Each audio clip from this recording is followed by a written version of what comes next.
So today we're going to be going through our desired results for today is to build relationships among regional partners and members. That's all of you and all of you online. We also want to review and engage in collective sense making on data related to children, youth, and families today.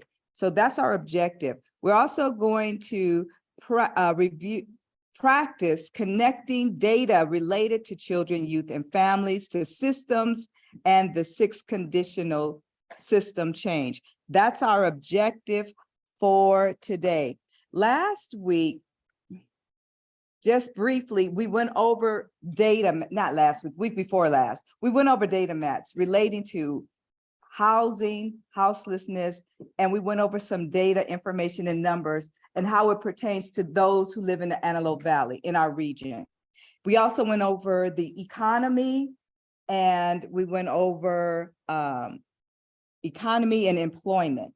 So we reviewed those, we captured your thoughts and how it relates to our Antelope Valley. We looked at the numbers and we got your thoughts and inputs. So for today, we are going to engage in finding out data as it pertains to children, youth, and families. Then as we go on, we're going to break up into our small groups. We're going to review the information, the data. For those of you who are in person, you see a map, a data map in front of you. We're going to go through that, each person, each individual thing that's listed there, and then we're going to review it, talk about it. For those of you who are online, you will see it online as well. So you'll have privy to the same data map that we have here in person. After that, we do have a introduction of a bill. From our last meeting, one of the residents was able to come up with find out about a recent bill that has been introduced, and she's going to introduce that bill to us at the end of our meeting, and then we're going to get some closing reflections. So as we continue on, we're going to ask Yilda to come forward, and she's going to do an icebreaker for us so we can get settled in. Yeah, woosah. Settled in. So for those of you who are online, get your tea, get your coffee, get comfortable. And Yilda, come on, we're going to do our icebreaker. Hi, good morning, lovely people. So for today's icebreaker question is going to be, what is your favorite activity to do with children, either yours or others?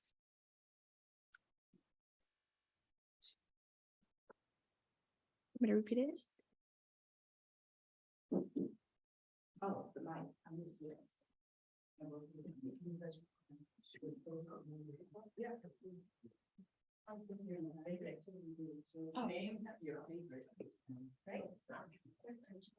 Hi, my name is Yadira Sanchez, and my favorite activity to do with my children and also with others, with their friends and so forth, is visiting new places, going to museums or just parks or just something different. I like their faces when they see something different. That's awesome. That was a really good one. Anybody else?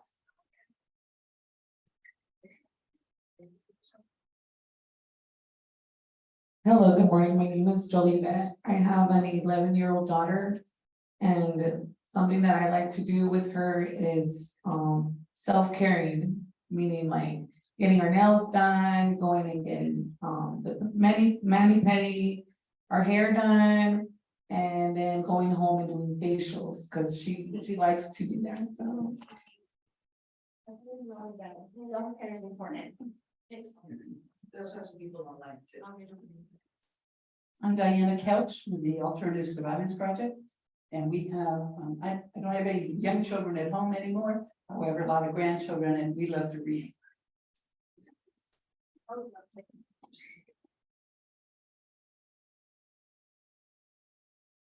My name is Alicia Kane, and I have 5 kids, and we like to do puzzles. Wow. We also have some people online. Tabby said arts and craft. Yolanda said outdoor activities, sports, horses, etc. Olga said traveling.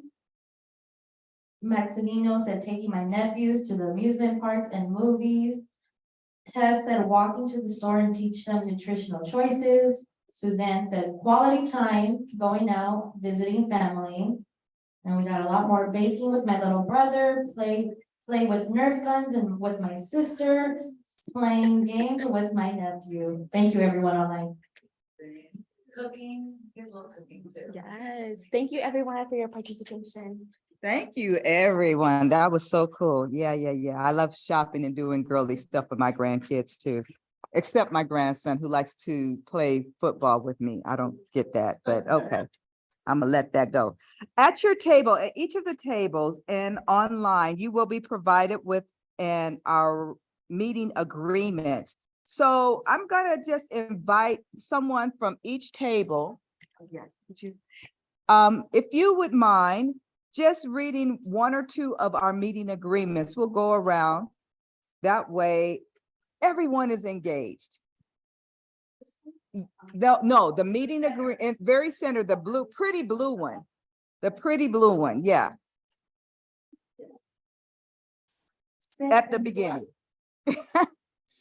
Yeah, she'll come around to all tables. We're gonna go around to each table. And then, yeah, we'll go one by one. Manténgase presente y comprometido y sobre el tema. Okay. Third one, Put the focus on the future. thank you, Diana Couch.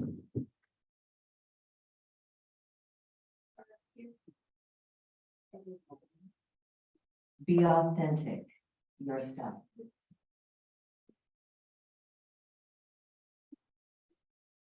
One person speaks at a time.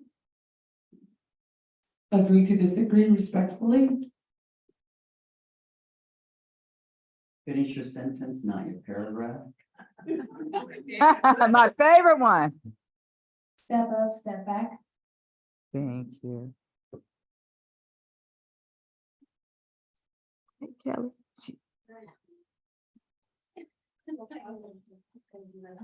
Exercise.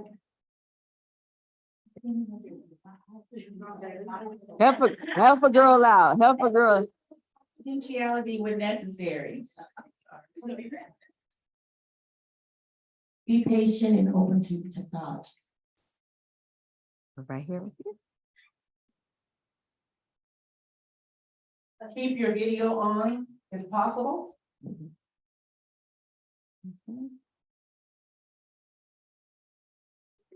And doing positive intentions, a rainy day will make flowers. Separate person from the role. And the best for last. Be creative and have fun. Thank you, everyone. Thank you, everyone. Well, give yourself a hand. Okay, so thumbs up. You got it? Everybody got it? We're gonna keep these handy. They're at your table because even when we go into our breakout rooms, we'll be reviewing these because we're gonna have a lot of information that's going to bring up some emotions. But we're gonna stay focused on our goal at hand. And we want to find out what can we do, the root causes, what's causing it. So we're going to stay focused. I'm going to bring Sylvia, my director, up, and she's going to review the data for children, youth, and families. Good morning, everybody. Thank you all for being here, for being online with us. We're really excited about a lot of the data that we've been going over. And I want to just step a little bit back and talk about our community change agenda. What we've seen, like we did in the last meeting, as Darrell mentioned, we did 2 data mats, and there was one for employment and economy, and there was one for housing. What we decided is that we're going to be doing, instead of doing 2 mats a meeting, which was a lot of information, a lot of because we really want to spend really good time and dive into them.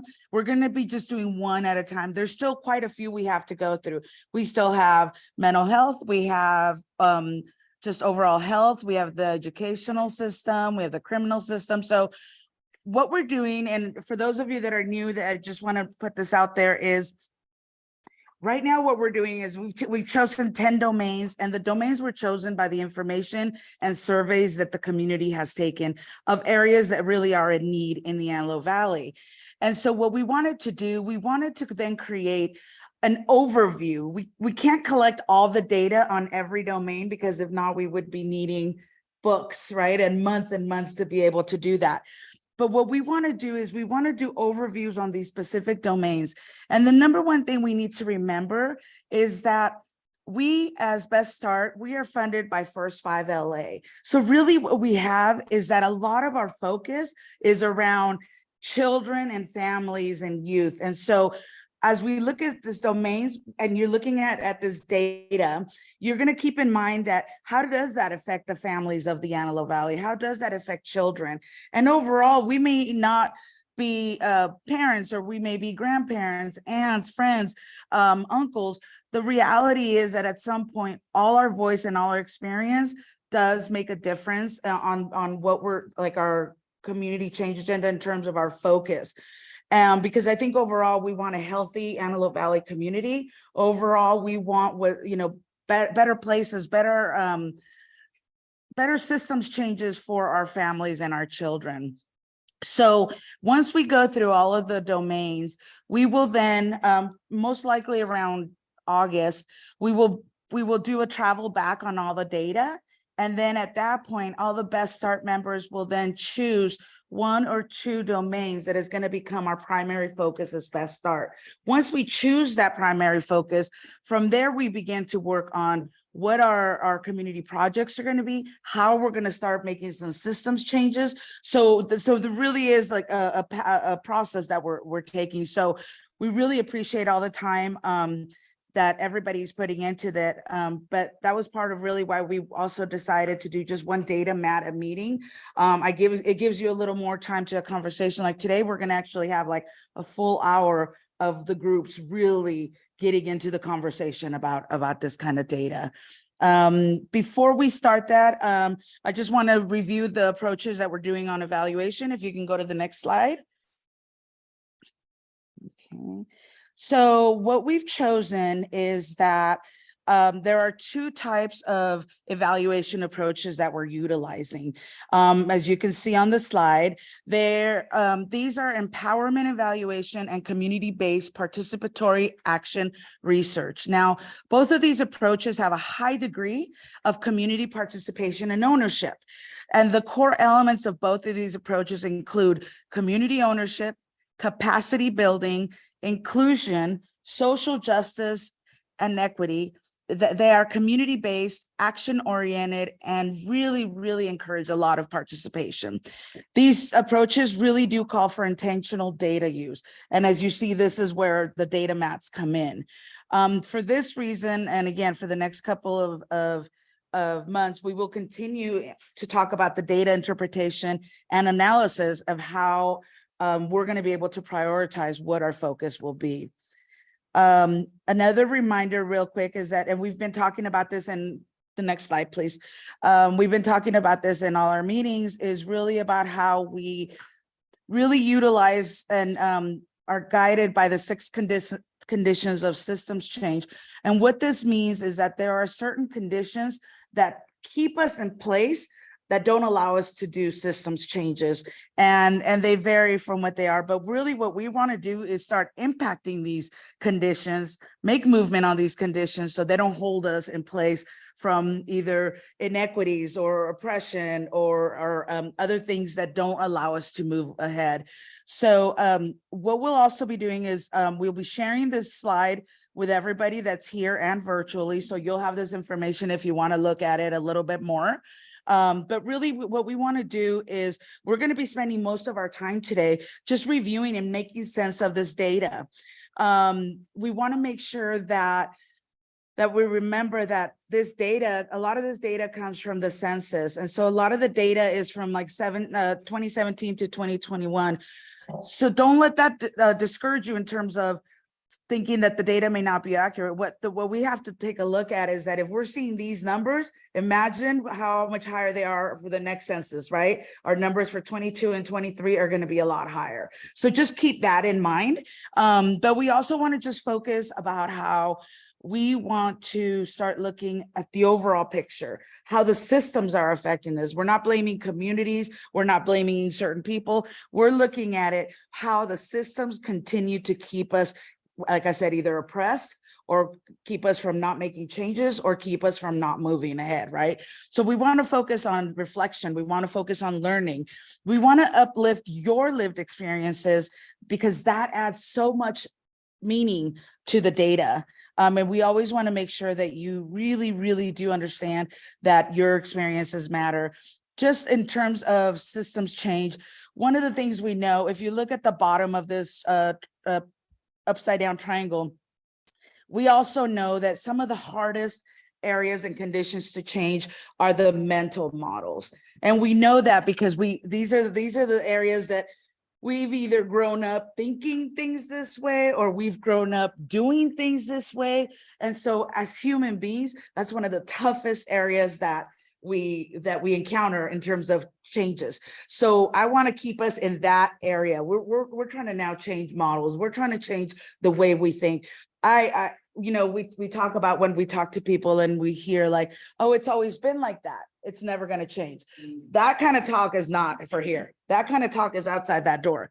For here is how are we going to make the changes and what do I bring to the table to make those changes? So I just wanted to put that out there. Can you go to the next slide, please? The next slide again, just so that we can put ourselves in the thinking process of systems. Again, these are some of the institutions, systems, and part of the institutions that come out of it. So as you can see, we have for example, the criminal justice system. So what are other institutions that come out of that?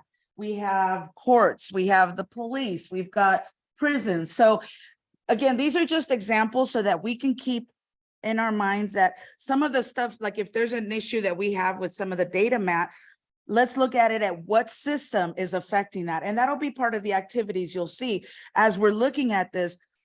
We have to think about, if we think about children, we know there's a lot of systems that are affecting them, right? It isn't just going to be the child welfare system. We know there's health. We know, that there's all these systems. So keep that thought in mind of how we're going to do that. So what we're going to do is for the next hour, we'll be working in small groups. Well, for the first 20, 25 minutes, 30 minutes, we're going to really dive in and review the data within your tables. There's going to be two groups set up. Darrell will be facilitating one and Maylene will be facilitating the other. So for the first 30 minutes, you're going to really dive in to the data, absorb all that data, think about, as you're doing this, think what stands out to you, what is shocking, what is not shocking.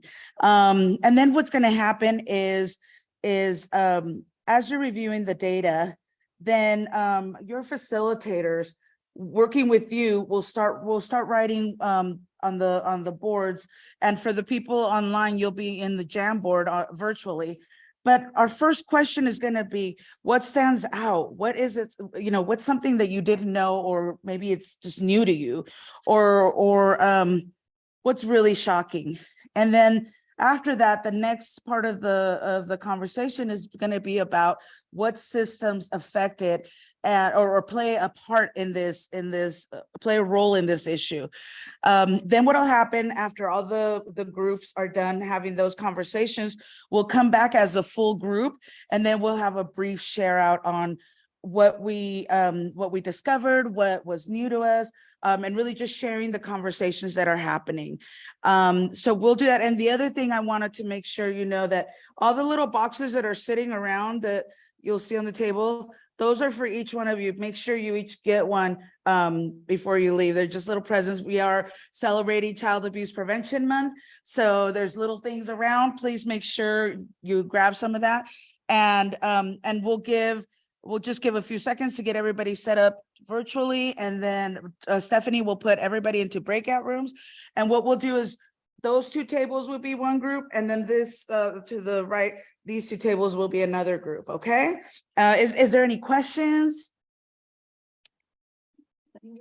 Yeah, they'll be in English and then they'll get a translator that comes in to help them. Yeah.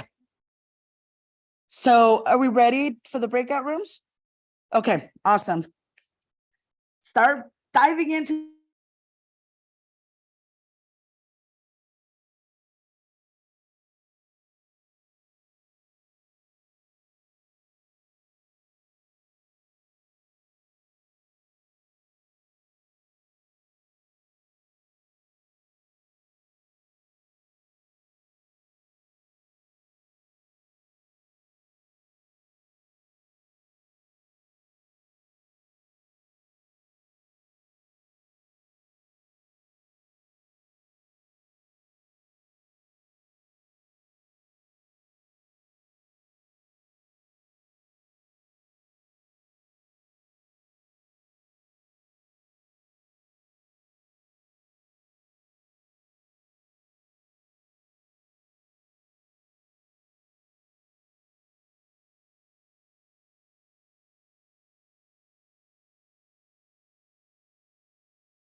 Some amazing conversations that happened today.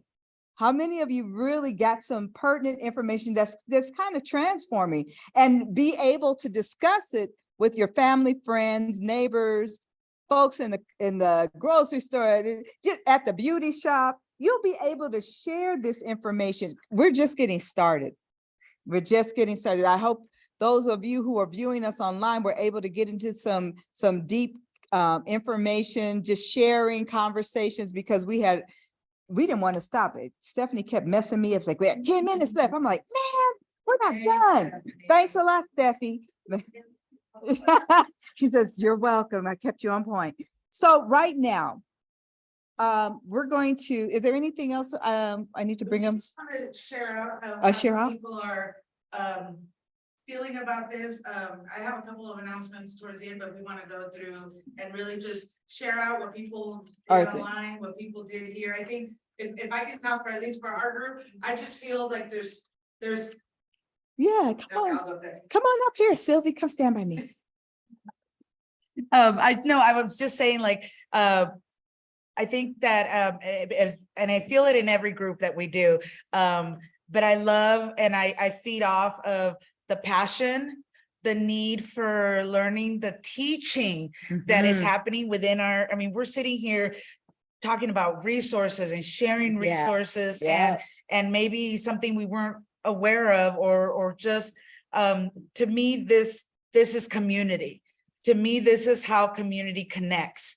And so I'm just like, Mhm. I was just sitting there and I'm like getting even more, fired up.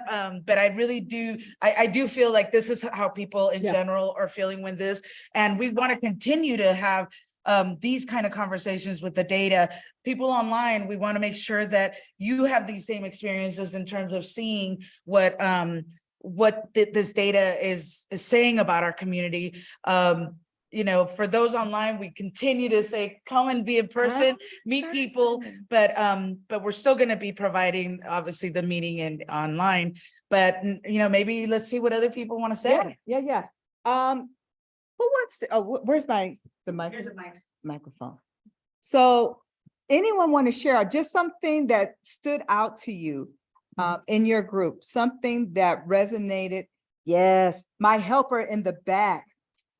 She's hired. I don't know. All right, so hello, my name is Jolie Bennett.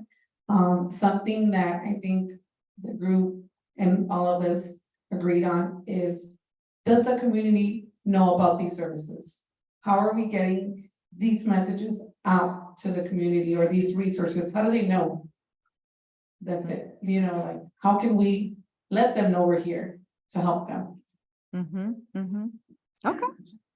And yeah, well, I mean, we said a lot over there. We had a great conversation. They did share with unitas.com. Is another source as well for resources that expand different things. Something, the systems that condition us, you can say, is generational trauma. Generational trauma, mental health services, banking systems, education, just supporting parents, children with mental health a lot.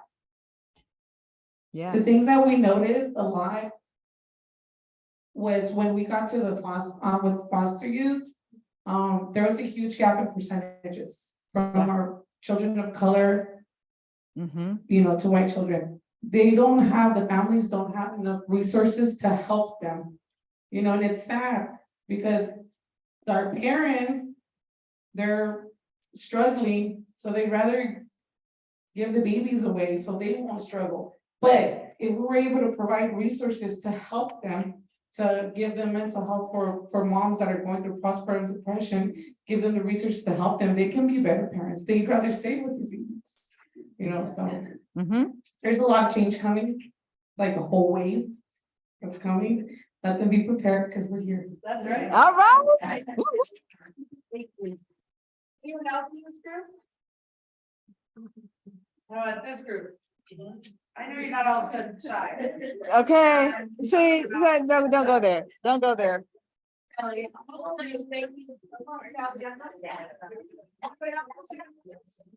Get everything started. No, we basically said everything that you guys said over in that meeting. I don't know if you hear me kind of loud over here, but we basically said the same thing, that we needed more educational services, partnering with more community programs, having placement, faith-based organizations, health system, the judicial system for people coming re-entering out of the prison system. A lot of that is like a circle. If we don't get help for those parents, when they get back home around their children, they don't have the help that they need to even have a relationship, a healthy relationship with their children.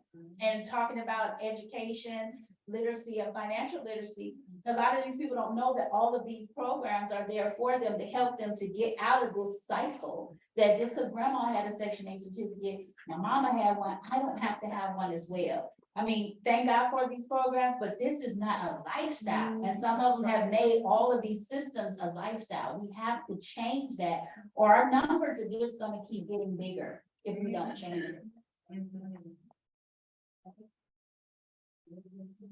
Anyone else, ladies? Oh, my hand.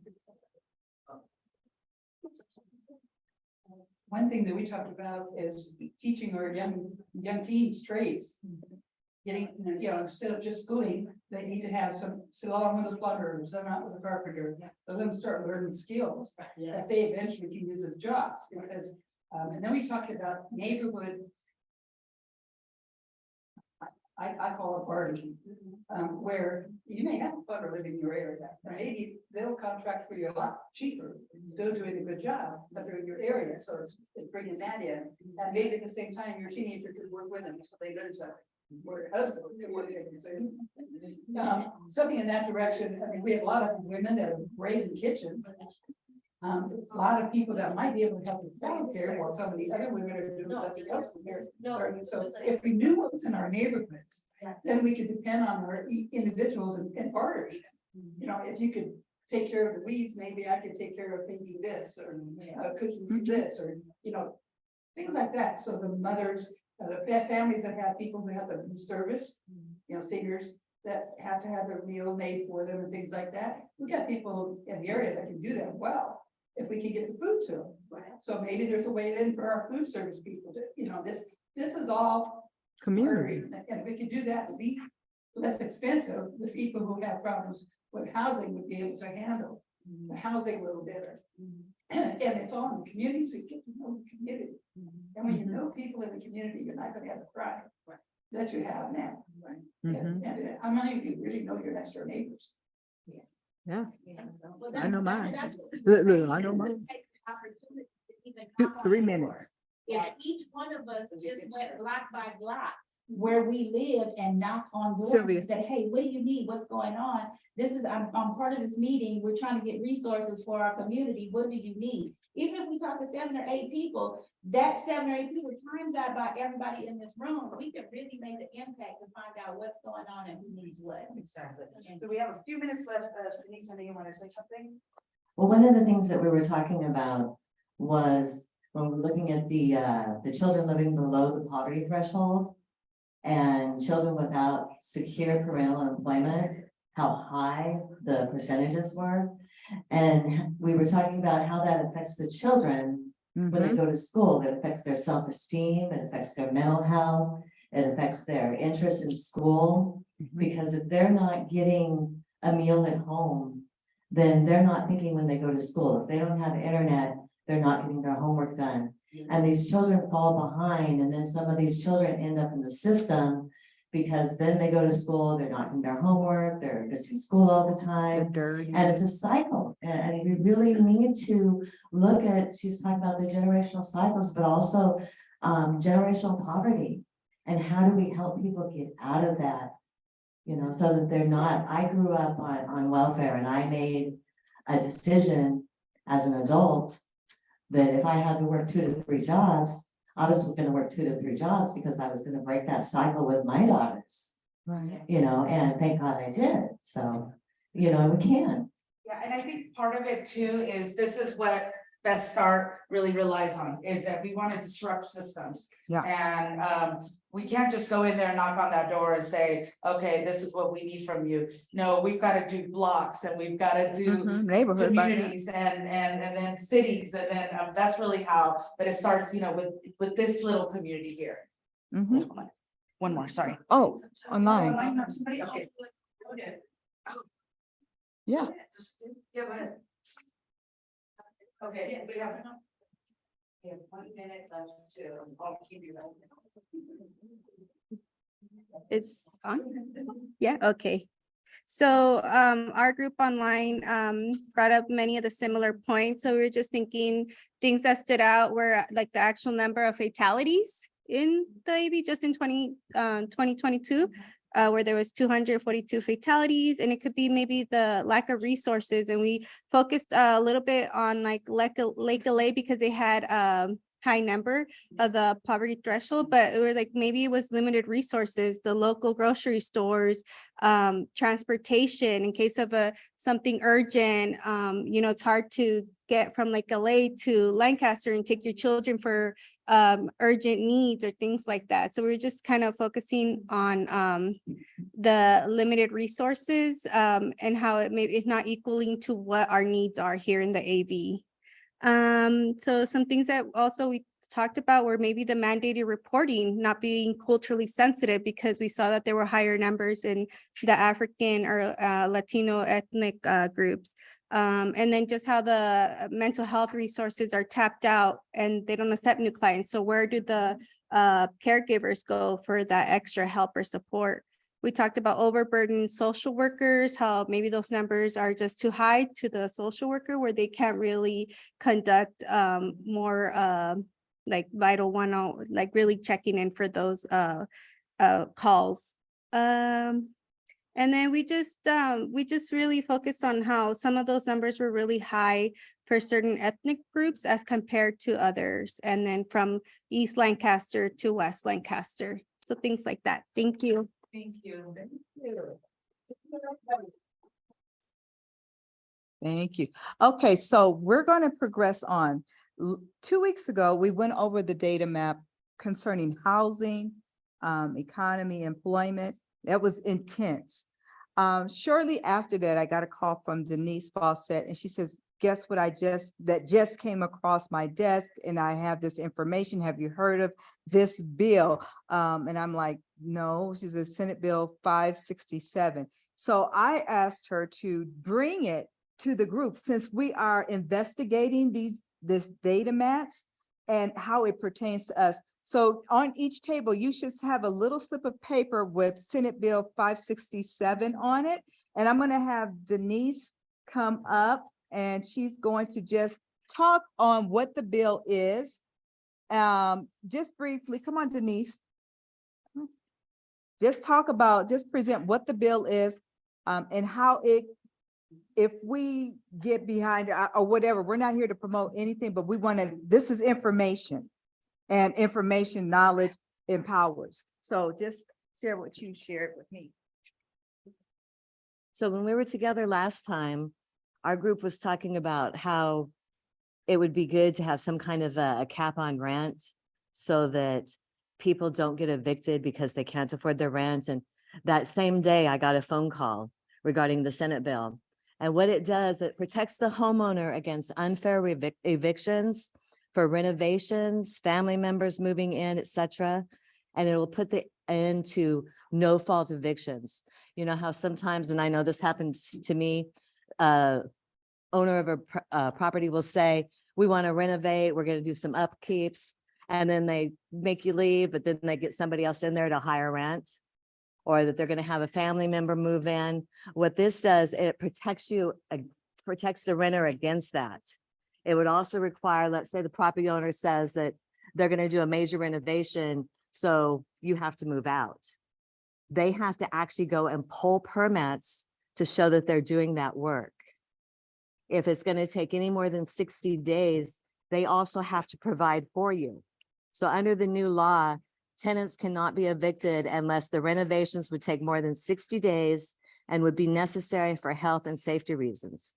Property owners will be required to cover temporary relocation costs and let tenants return at the same rent or pay a relocation fee of 6 times the current fair market rent for the area. So it prevents them from making you move out so they can get higher rents. Owners evicting a tenant to occupy the unit themselves or have a relative move in must move in within 90 days and stay for at least 3 years. And they also have to keep the property off the market for 10 years. So that's another one of the things that the plays that landowners, that renter home or property owners will use to get people out. So another thing that it does is it lowers the maximum rent increase from 10% a year, because that's what they were able to do, to 5% or the cost of living, whichever is less. So that helps keep the costs down. It closes the loopholes on the no fault causes for eviction. It expands also the current law, the way that it is, doesn't protect mobile home owners, condos, or single family homes. So now with the new law, with the Senate Bill 567, it'll protect all those properties as well against unfair eviction. So supporters of the bill, and this was something that really kind of shocked me, they found that a rent increase of just $100 a month results in 9% homelessness. That's just $100 a month. That puts 9% of the people out on the streets. And to me, that's why I decided it was something I wanted to do as far as bringing it to you guys. And if this is something that, you know, touches your heart, you can contact Scott Wilkes' office, and there's information on there and of where to go. And you fill out an email to him, you select an issue, and then you put your comment in there that this is something that you want him, when the vote comes up, to vote to support the Homelessness Protection Act. Because a lot of us have been affected by it. So that's why I wanted to make sure that I brought it to us today, because this is something that we're trying to discuss, is how do we help the people in our area? And this is one way. Awesome. Okay, so that bill is on the table now. Denise, how they contacted you through a survey online? Is there? They called you on the phone. And what happened was the lady wanted me to do like this, sign this petition on the phone. But I wanted to research the bill first. So. Good practice. I asked her what I needed to do if I wanted to go ahead and sign the petition later, and he said contact Scott Wilkes. Well, when I called his office, they told me they don't do that. But the way to get legislation through is you can do it 2 ways. You can either do it by petition as a large group and set up a petition, or you can do it individually by going to wilk.csfrc.us. It's on the paper, /email.senator, and that's where you contact them. And he said that they read them, they take it into consideration. So the more people you have spinning in the information saying we want you to vote for this, then The better. that we really want to make a change in policy. That's one of the things that we need to do. Is we just need to, you know, Come either together. individually or collectively, we can change. Okay, That deals with homeowners and their building owners. But what connection will we give them, or the bus or renter? Well, basically, what stops them from just unheard.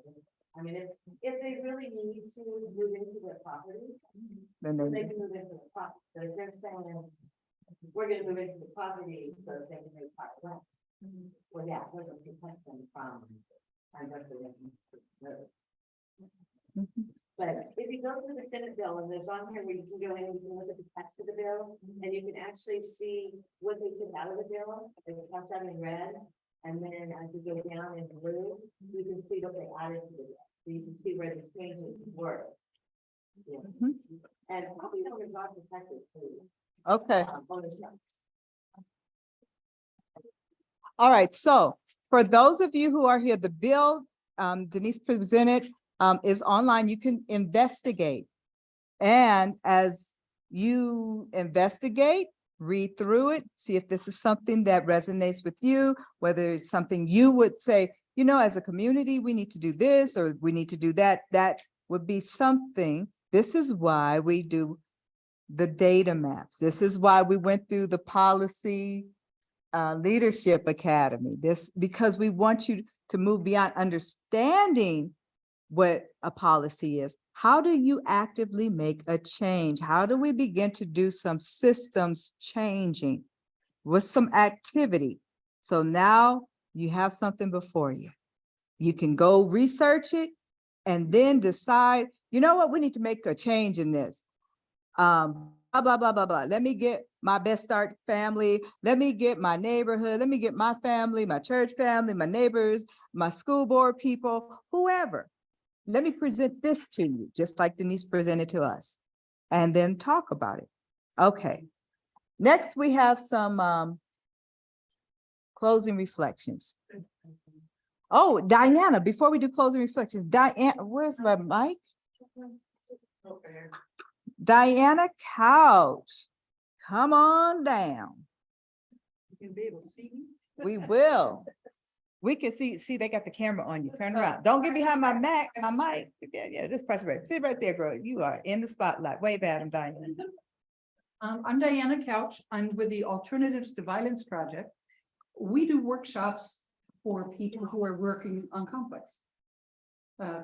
daily conflicts in the family, conflicts with, family spouses, children, the conflicts with work, conflicts in daily, I mean, conflicts are all around us. We have them all the time. How do we resolve conflicts where both parties feel like they've got a solution?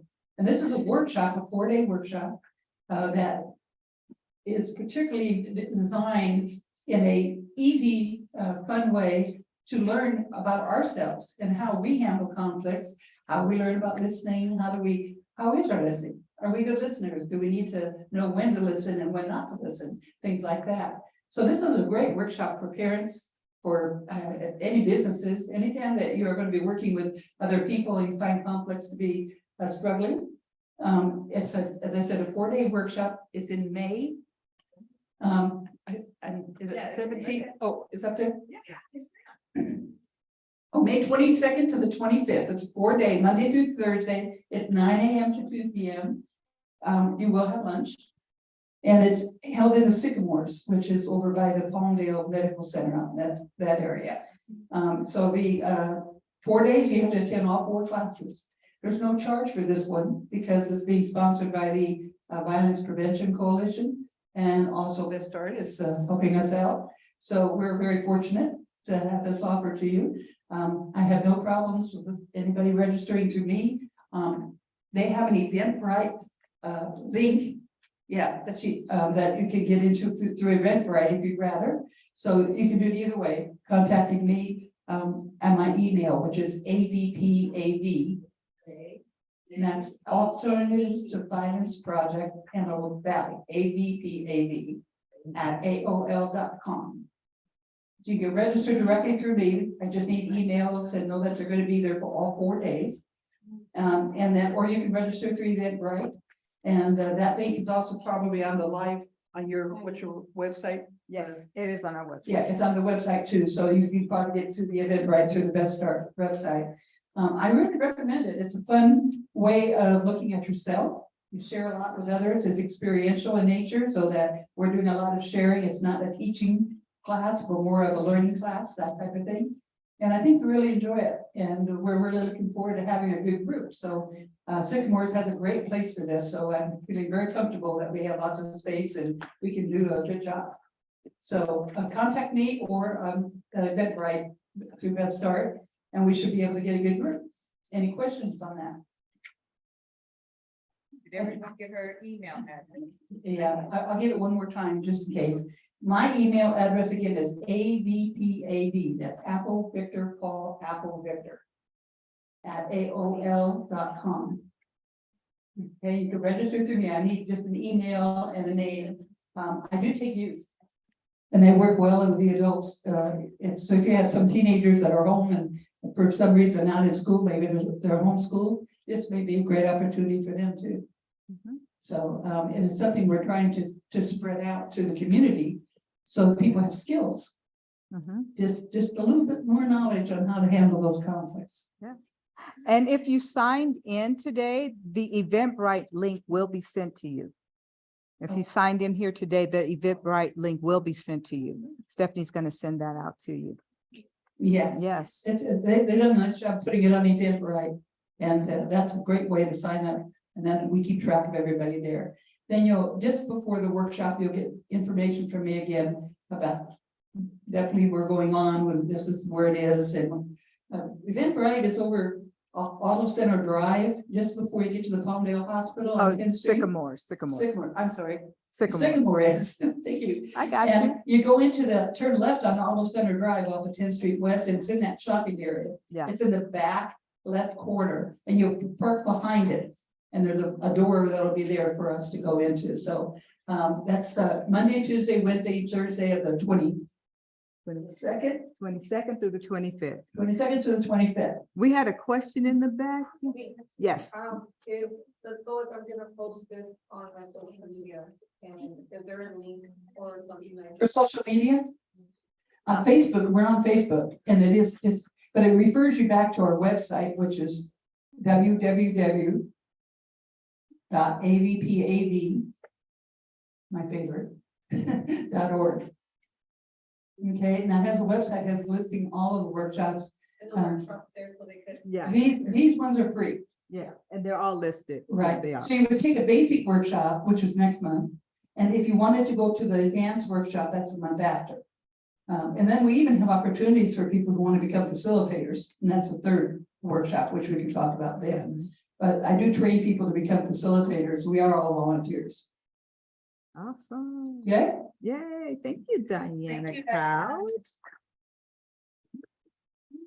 Diana. Okay, so we have one more announcement, two more announcements. First, we are all wearing blue. Our blue is because, except for Stephanie, no, it's not. This is Child Abuse Prevention Month, Awareness Month. And so we have been sponsoring our speaker series. Our next speaker series is on the 27th with Shenandoah Creflo, who has also been instrumental in doing our trauma enforced masterclass. Well, she's going to be speaking, viewing through a new lens, a survivor's guide. And trust, when I say this, you don't want to miss her. She has lived experience with child abuse, and this is why she's able to effectively talk about trauma informed. But she will be speaking. Yeah, sure. And just to let you all know that there's no registration for this meeting, you just click on the attend Zoom and it will send you straight to the Zoom meeting. So you no need to register for anything. It'll be attached to the flyer. It's already embedded. Yeah, and everything's gonna be Everything. emailed to you guys. Yes. And the presentation, everything we talked about, and the data mats will also be sent to you. You got to get the data mats and everything. Go ahead, Sophie. I just, number one, I wanted to say thank you for all the participation, both online and in person. These conversations are so fruitful and so inspiring. So I really, really want to say thank you. Also putting out a little announcement for us. We are currently looking to hire a community organizer. So if it's something you're interested to work with Best Start, you can go on allforkids.org and go under careers and you'll find it there as well. And we'd love to have anybody from the community join our team. And then lastly is a little bit of lunch for you to take with you today. And we have some burritos. We've got bean and cheese, veggies, steak, and chicken. So please, help yourself, burrito for each one of you. And thank you for being here today.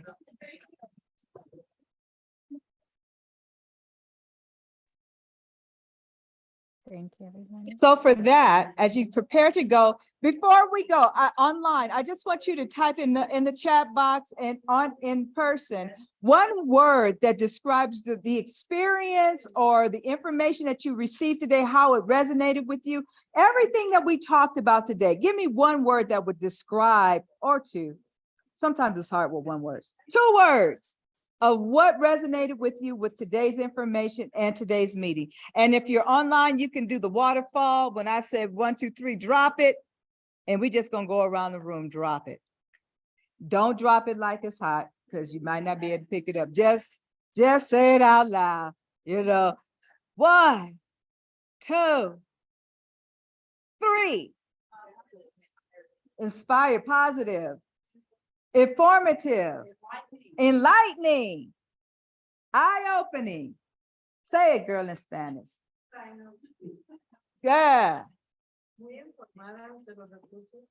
Yes, yes, that's what I'm talking about. All right, listen, you can follow us on Facebook, YouTube, Instagram, Linktree. We are here. All of our information, flyers and things of that nature, you can go to our Facebook page and you will see a lot of these flyers and information, resources, and events that are happening. Join us, become part of our family, our Best Start family. Don't forget your little presents on the table, and there's little bags over here if you need Yes. to carry all your. Please take your gifts with you and come get some lunch. You are dismissed. We'll see you in 2 weeks.